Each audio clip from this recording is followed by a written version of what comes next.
میرے بھائیوں،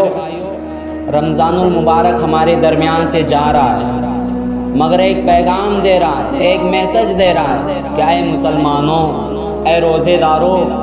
تم 14 گھنٹے 15 گھنٹے 16 گھنٹے روزہ رکھتے ہو، تمہیں بھوک لگتی ہے، تمہیں پیاس لگتی ہے، تم بھوک کو برداشت نہیں کر پاتے۔ تمہارے معاشرے کے اندر، تمہارے سماج کے اندر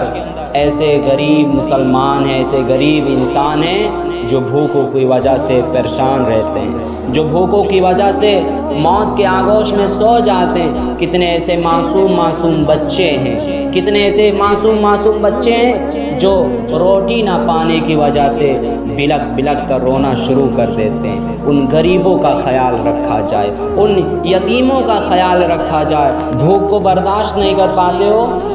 یہ رمضان المبارک ہمیں اور آپ کو پیغام دیا کہ ان غریبوں کا خیال